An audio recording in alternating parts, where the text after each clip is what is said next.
আপনাকে অসংখ্য ধন্যবাদ। আমি বক্তব্য দিতে ওঠার আগেই আপনি বিশেষ কারণে আমাকে বসিয়ে দিলেন, যৌক্তিক কারণে। কিন্তু এরপরেই হাউস যা হলো, এখন আমার বক্তব্য কি হবে আমি বুঝতে পারছি না, কারণ আমার মনটা খুব ভালো নেই মাননীয় স্পিকার, আমার গলাটাও ভালো না, কারণ গতকাল সারা রাত আমি ঘুমাতে পারিনি। হাওর অঞ্চলে যে বৃষ্টি হচ্ছে, যে শিলাবৃষ্টি হচ্ছে, হাওর অঞ্চলের সমস্ত ফসল তলিয়ে যাচ্ছে। একটা মাত্র ফসল, 12 মাস মানুষকে অন্যের উপরে, অন্য এলাকার উপরে নির্ভর করে থাকতে হবে তাদের পেটের ভাত পরনের কাপড়ের জন্য। আমি এই ব্যাপারে আমাদের নেতা, সংসদ নেতা এবং মাননীয় প্রধানমন্ত্রী সহ সংশ্লিষ্ট সমস্ত মন্ত্রীদের কাছে অনুরোধ করছি, হাওর অঞ্চলকে দয়া করে এবার বাঁচান। এবং প্রথমেই আমি প্রস্তাব করে নিলাম, হাওর অঞ্চলকে সঠিকভাবে বাঁচাতে হলে 35টি জেলা নিয়ে একটি হাওর মন্ত্রণালয় করতে হবে, এবং এই দাবি করে আমি আমার মহামান্য রাষ্ট্রপতির ভাষণের উপরে বক্তব্য শুরু করছি। আমি প্রথমেই শ্রদ্ধা জানাই মহান নেতা, মুক্তিযুদ্ধের ঘোষণা দানকারী, তৎকালীন মেজর, পরবর্তী সময়ের রাষ্ট্রপতি শহীদ প্রেসিডেন্ট জিয়াউর রহমানের প্রতি, আমি শ্রদ্ধা জানাই মহান নেত্রী, দেশনেত্রী বেগম খালেদা জিয়ার প্রতি, যার আহ্বানে এবং যার কারণে আমি আজকে বিএনপি করি। তিনি আজকে নাই, আমি তার আত্মার মাগফিরাত কামনা করি। আমি বক্তব্যের আগেই আমাদের নেতা প্রধানমন্ত্রী জনাব তারেক রহমান, তাকে উদ্দেশ্য করেই বলবো, মর্নিং শোজ দ্য ডে। সকালবেলায় দেখা যায় বিকালটা কেমন যাবে। আমাদের প্রধানমন্ত্রী এই দেশের জন্য, এই দেশের উন্নয়নের জন্য প্রথম থেকেই যে যে কর্মসূচি নিয়ে কাজ করছেন, কালকেও যশোর থেকে উলসি খাল খনন করে তিনি এসেছেন। আমার বিশ্বাস এই দেশের মানুষের দুর্ভাগ্য দূর করে বাংলার পূর্বাকাশে নতুন সূর্য উঠবে বলে আমি বিশ্বাস করি। মাননীয় স্পিকার, রাষ্ট্রপতি ভাষণের উপরে আমার মিক্সড ধারণা আছে। আমার প্রথমেই বলতে হবে, সেই সত্য যা রচিবে তুমি, যা ঘটে তা সত্য নয়, কবি তব মনোভূমির, রামের জন্মস্থান অযোধ্যার চেয়েও সত্য যেন, বাল্মীকির কবিতা। কারণ হলো, মাননীয় রাষ্ট্রপতি যা যা বলেছেন, আমি প্রথমেই বলি 2, 3 এবং 4 নম্বর প্যারা। 2 নম্বর প্যারায় মুক্তিযুদ্ধকে উনি যেভাবে বলেছেন সঠিক বলেছেন, কিন্তু আরো বিস্তারিত হলে আমাদের প্রধানমন্ত্রী যেমন বলেন যে মুক্তিযুদ্ধকে মহিয়ান করতে হবে, মুক্তিযুদ্ধ আরো মহিমান্বিত হতো আরেকটু ইলাবোরেট করে লেখলে। কারণ মুক্তিযুদ্ধের ইতিহাস মহাসমুদ্রের চেয়েও গভীর ইতিহাস। আমি আজকে আপনার কাছে বলবো 3-4 প্যারায় মুক্তিযোদ্ধাকে যেভাবে 5ই আগস্টের সঙ্গে যোদ্ধাদের সঙ্গে তুলনা করা হয়েছে, 5ই আগস্টের যোদ্ধাদেরকে আমি ছোট করে দেখি না। তাদের যারা শহীদ হয়েছে আমি তাদের প্রতি শ্রদ্ধা নিবেদন করি এবং তাদের আত্মার মাগফিরাত কামনা করি। শহীদ আমি ছিলাম 5ই আগস্টে, তার আগে 10 বছর যাবত, যেদিন থেকে আমি বলা শুরু করেছিলাম আওয়ামী লীগ একটি অভিশপ্ত রাজনৈতিক দল, সেই দিন থেকে 10টি বছর নিরন্তর আমি যুদ্ধ করেছি। আমি আমার যেদিন সর্বশেষ 28শে অক্টোবর নয়াপল্টনের মাঠ থেকে 10 লক্ষ লোকের মিছিলটাকে ফ্যাসিস্টরা ভেঙে দিল, অনেকেই জেলে চলে গেলেন, অনেকেই পলাতক ছিলেন, হাজার হাজার নেতা কর্মীর নামে যেদিন যুদ্ধ হলো, সেদিন আমি বললাম যে আমি সংসপ্তকের ভূমিকা পালন করব, জয় অথবা মৃত্যু। আমি হাসিনা সরকারের বিরুদ্ধে সবকিছু করব। স্ত্রীকে বললাম তুমি বিধবা হতে পারো, সন্তানদেরকে বললাম তোমরা এতিম হতে পারো, কিন্তু শেখ হাসিনা সরকারের পতন না হওয়া পর্যন্ত আমার যুদ্ধ চলবে। এবং আমি বোধহয় একমাত্র ব্যক্তি যে 4 আগস্ট দুপুর 1টার সময় বলেছিলাম যে আগামী 24 ঘন্টার মধ্যে শেখ হাসিনা চলে যাবে, কারণ তার সরকার উত্তর সিরানা হয়ে গেছে, এবং 23 ঘন্টার মধ্যে শেখ হাসিনার সরকার চলে গিয়েছিল। আমি সেই আন্দোলনে ছিলাম। বলতে পারেন মিছিলে ছিলেন না, আমি মিছিলে ছিলাম না আপনাদের মতো, কারণ আমার বয়স 23 বছর ছিল, তখন আমি এরশাদ বিরোধী মিছিলের প্রধান নেতা ছিলাম আমি। কিন্তু এখন আমার বয়স 78 বছর। আমার ছেলে ব্যারিস্টার 5 বছর আগে, আমার ছেলে ইঞ্জিনিয়ার 10 বছর আগে। তারা 5 দিন পর্যন্ত বাসায় আসেনি, তারা মিছিলে গিয়েছিল, তারা কেউ বাসায় আসেনি। কাছে আগস্ট মাসকে আমিও খুব ছোট করে দেখি না, তবে কোনো কারণে আগস্ট কোনো বিপ্লব নয়, আগস্ট হলো গণ অভ্যুত্থান। সেই গণ অভ্যুত্থানকে যারা মুক্তিযুদ্ধ এবং মুক্তিযোদ্ধার সঙ্গে তুলনা করতে চায়, জুলাই যুদ্ধ এবং মুক্তিযুদ্ধ, তাদেরকে আমি বলবো, সবাইকে আমি বলবো, এই কথাটা বলাই অন্যায়। কারণ মুক্তিযুদ্ধ প্রশান্ত মহাসাগরের সঙ্গে ডুবার তুলনা করা যেমন, হিমালয় পর্বতের সঙ্গে টিলার তুলনা করা যেমন, মুক্তিযুদ্ধের সঙ্গে 5ই আগস্টের তুলনা করা ঠিক তেমনি।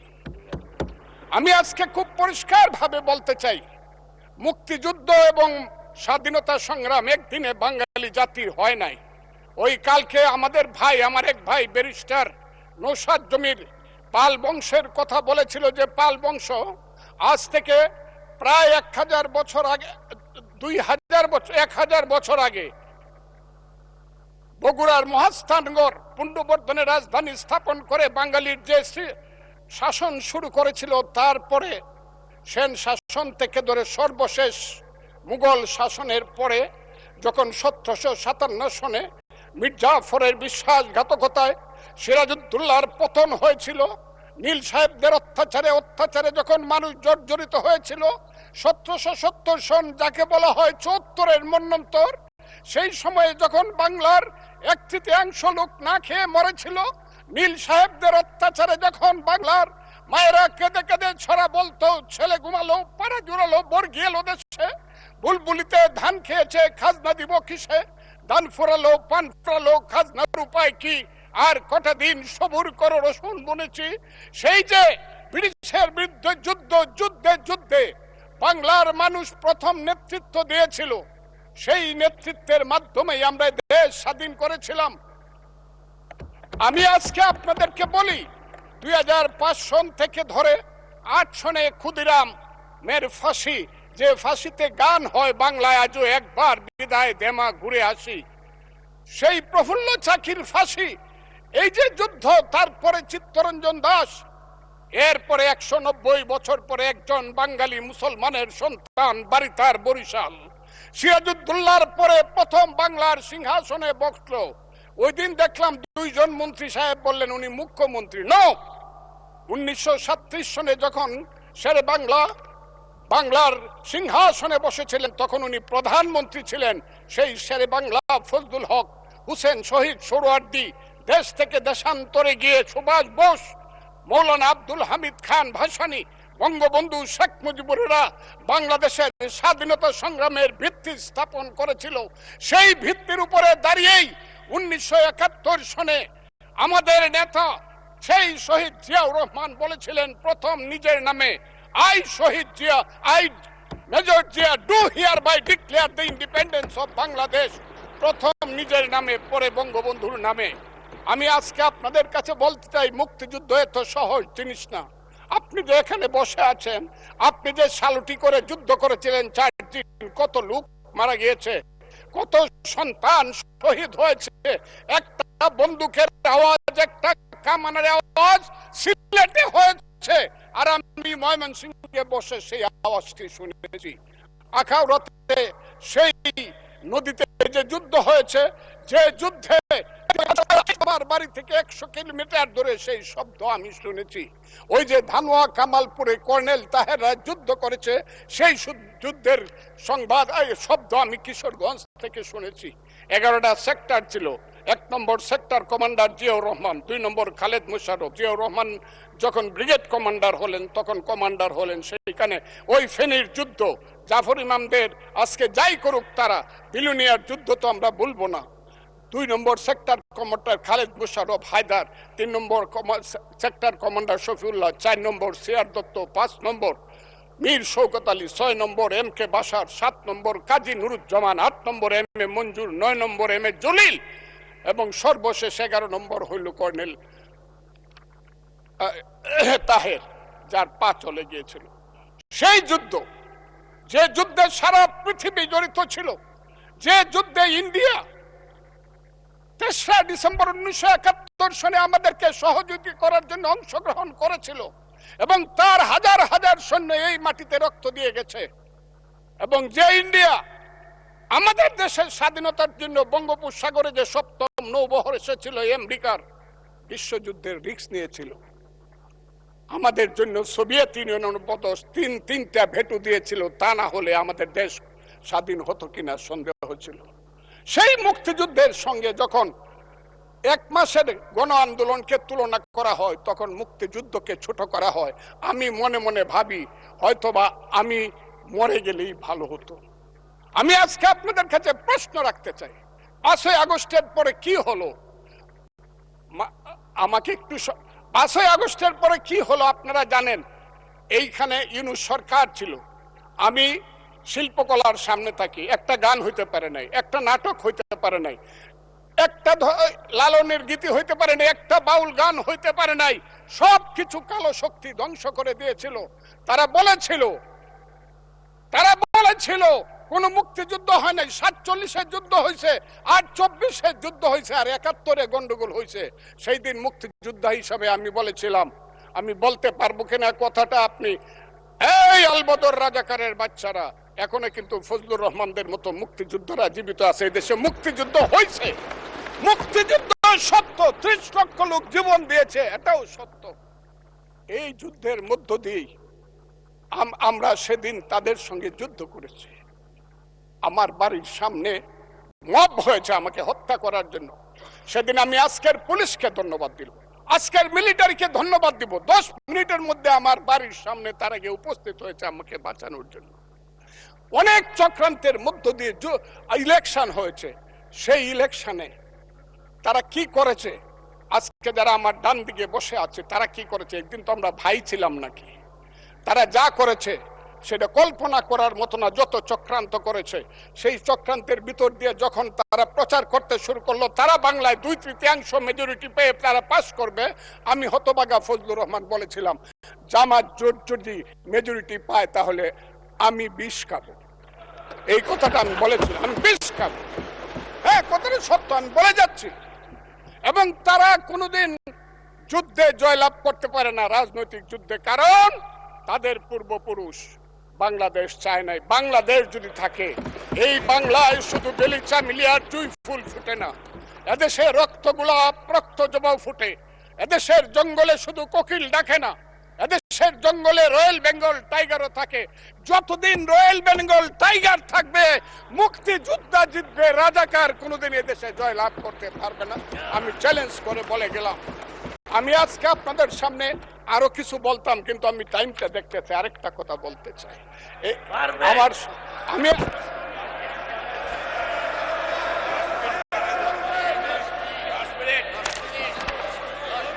আমাকে 5 মিনিট সময় দেন, আমি শেষ করে ফেলবো।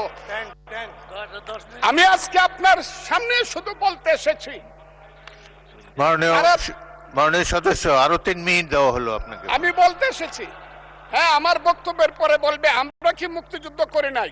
যেমন বিরোধী দলের নেতা বলেন, উনাকে আমি অসম্মান করি না, সব সময় মাননীয় বলে কথা বলি, কিন্তু উনার দলের লোকজন এখানে বসে আছে, তারা আমাকে ফজা পাগলা বলে কথা বলে। উনি একদিন এটা বলেন তারা নাকি সভ্য, তারা নাকি ইসলাম। এবং উনি যে বলতেছে, ওইদিন বললো যে আমার দাড়ি পাকা, আমার চোখের সমস্ত পাকা, উনি আমার চেয়ে 10 বছরের ছোট। আমার বয়স 78 বছর, আমি 48 সনে জন্মগ্রহণ করেছি, উনি 58 সনে জন্মগ্রহণ করেছে। কথাটা মাননীয় সদস্য, আমি ওনাকে, আপনাকে কেউ এই ধরনের উক্তি করেছে আপনার সম্বন্ধে? এরকম তো সংসদে কেউ বলে নাই তো। এরকম না, বলছি করেছে। আপনি কেন নিজের টেনে করেছে আছে এখানে উপস্থিত। আমি আজকে আপনাকে বলতে চাই, বলতে থাকেন, আপনি বলতে থাকেন। আচ্ছা, আমি যে কথাটা বলতে চেয়েছিলাম, বিরোধী দলের নেতা বলেছেন উনি মুক্তিযোদ্ধা পরিবারের লোক এবং উনি শহীদ পরিবারের লোক এবং উনি জামাত ইসলাম করেন। এটা ডাবল অপরাধ। মুক্তিযোদ্ধা পরিবারের লোক কেউ জামাত করতে পারে না। আর শহীদ পরিবারের লোক শহীদ মাননীয় সদস্যবৃন্দ ওনাকে বলতে দেন।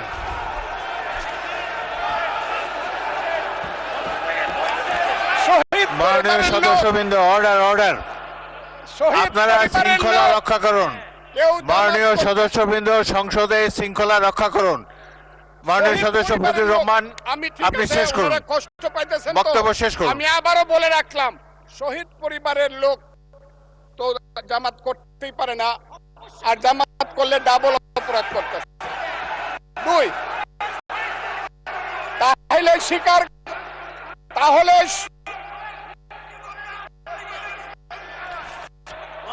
তাহলে আমি আপনাদেরকে বলি, মাননীয় সদস্যবৃন্দ, আমি আমি আমি এক সেকেন্ড, এক সেকেন্ড। মাননীয় সদস্য ফজলুর রহমান, বসেন বসেন বসেন।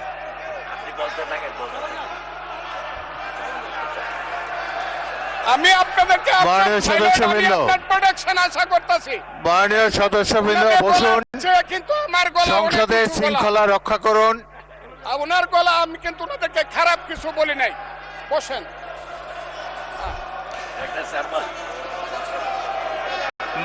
মাননীয় সদস্য ফজলুর রহমান, মাননীয় সদস্য ফজলুর রহমান, আপনি একটু অপেক্ষা করুন।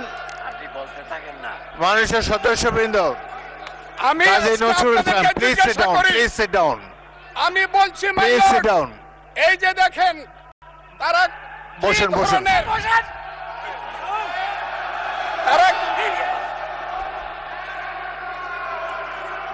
তারা কি ধরনের আচরণ করছে, আচ্ছা আজকে তাদেরকে মাননীয় সদস্যবৃন্দ, তাদেরকে আমি, মাননীয় সদস্যবৃন্দ, একটু মনোযোগ দিয়ে আমার কথাটি শোনার চেষ্টা করুন।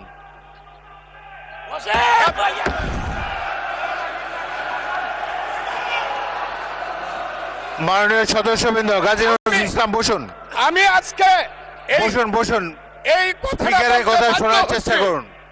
এই কথা, মাননীয় সদস্যবৃন্দ, একটা কথা আপনারা মনোযোগ দিয়ে শুনেন। সংসদে প্রত্যেক সদস্যের, ফজলুর রহমান একটু ওয়েট করেন, একটু ওয়েট করেন। মাননীয় সদস্য ফজলুর রহমান ওয়েট করেন, hold on for a second, একটু অপেক্ষা করুন। আমাদের নেতা জিয়াউর রহমানকে পাইলো এরা হত্যা করতো 16 ডিসেম্বরের আগে। মাননীয় সদস্য ফজলুর রহমান অপেক্ষা করুন, আমার শেষ, আমাকে হোল্ড অন ফর 2 মিনিটস। দেখেন ডিস্টার্ব, আমি আর তাদেরকে বল। মাননীয় সদস্যবৃন্দ, এটি বাংলাদেশের জাতীয় সংসদ। এখানে প্রত্যেকেই নির্বাচিত হয়ে এসেছেন, প্রত্যেকেরই এখানে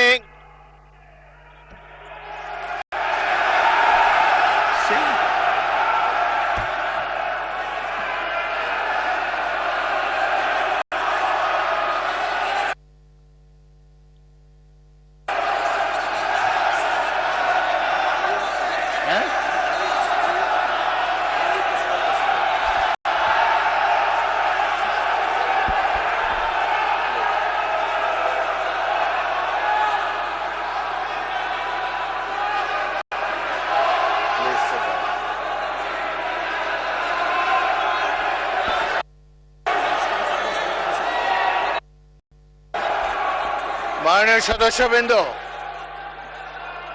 দয়া করে বসুন।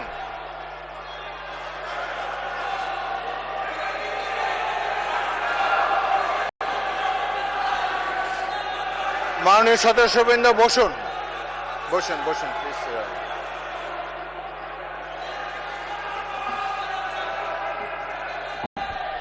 বসুন মাননীয় সদস্যবৃন্দ, বসুন বসুন বসুন।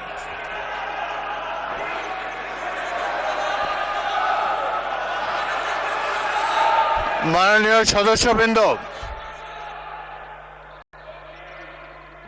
মাননীয় বিরোধী দলের নেতা, আমি বলি তারপরে আপনি বলেন। মাননীয় সদস্যবৃন্দ, এটি আপনারা সবাই, মাননীয় সদস্য ফজলুর রহমান, আপনি বসেন, বসুন, আপনি বসুন, আপনার সুযোগ দেওয়া হবে বক্তব্য শেষ করার জন্য। মাননীয় সংসদ সদস্যবৃন্দ, সারা জাতি দেখছে, লাইভ টেলিকাস্ট হচ্ছে, সবাই আপনারা নির্বাচিত সদস্য, এখানে সবাই জনগণের ভোটে নির্বাচিত সদস্য।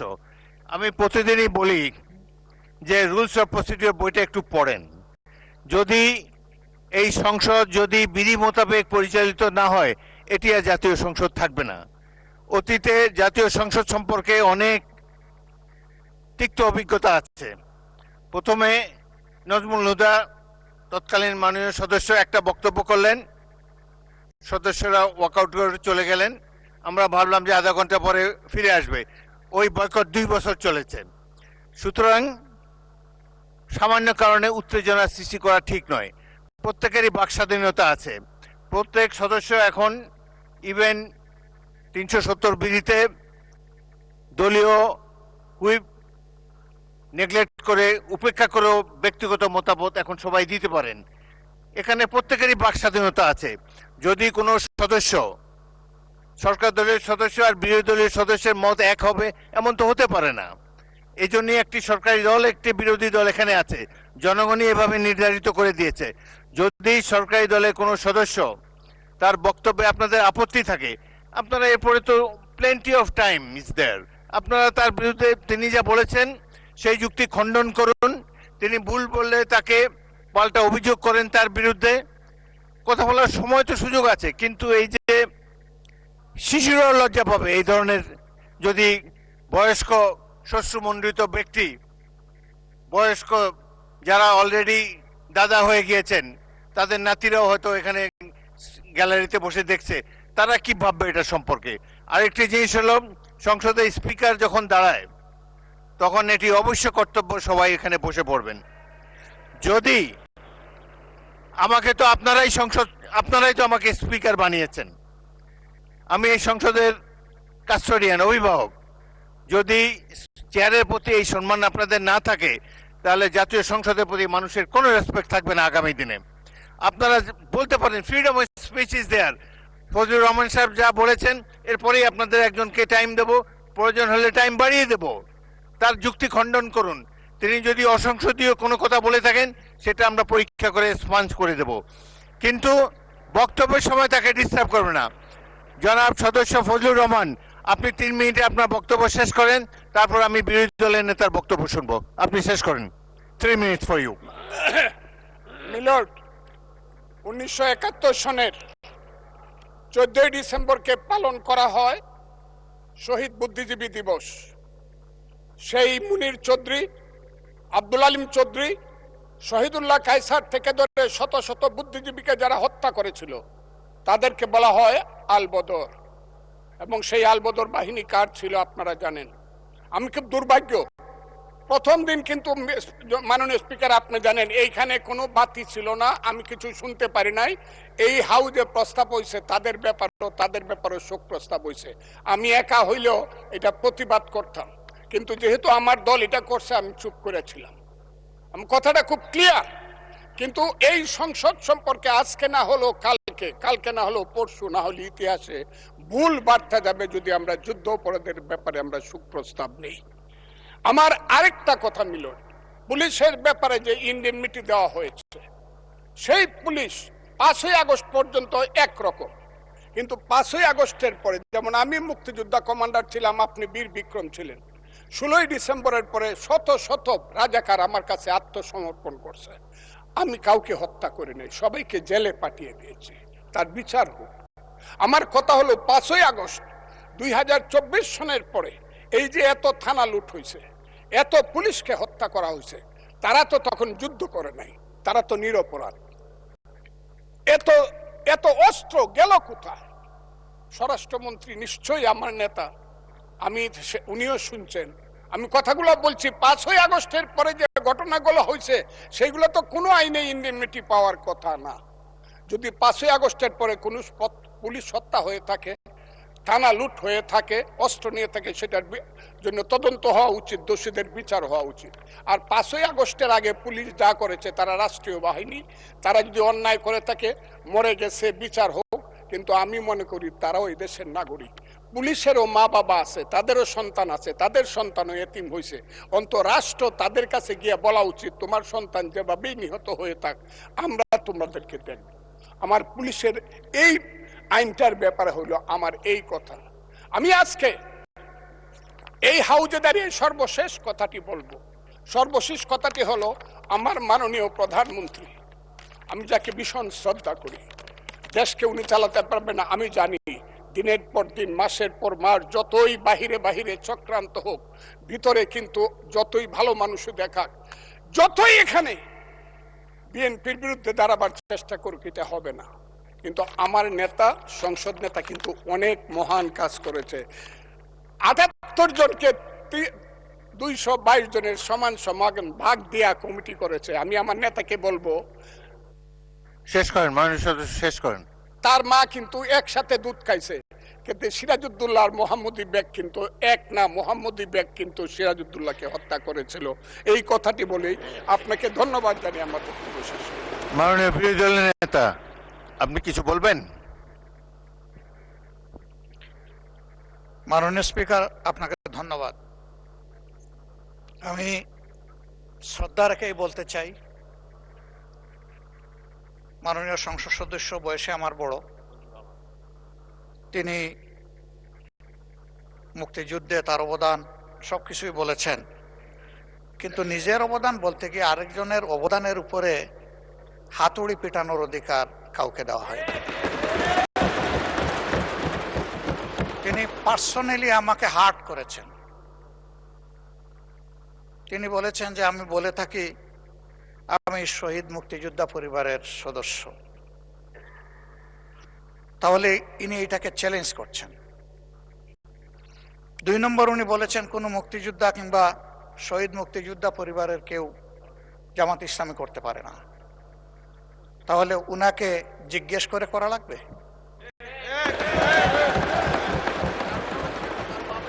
এটি আমার নাগরিক অধিকার।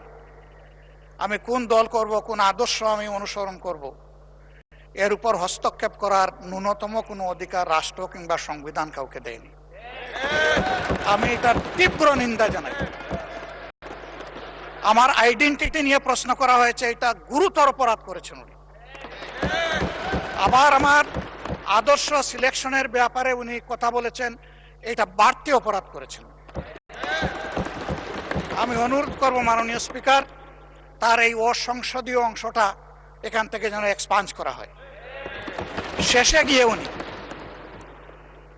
আমরা কুলা মনে এই সংসদকে ফাংশনিং করার জন্য বর্তমান জ্বালানি অব্যবস্থাপনা সংকট যেটাই বলি, সেইটার ক্ষেত্রে আমরা এগিয়ে এসেছিলাম। কুলা মনে কথা বলেছি, নোটিশ নিয়ে আলোচনা হয়েছে, এবং পরের দিন এসে মাননীয় প্রধানমন্ত্রী একটা প্রস্তাব দিয়েছেন, আমরা সাথে সাথে এটা গ্রহণ করেছি। তিনি এইটাকে শেষ পর্যন্ত কনক্লুশন টানলেন কি দিয়ে? হ্যাঁ, যার মগজ যে কম তার কনক্লুশন হবে সেটা।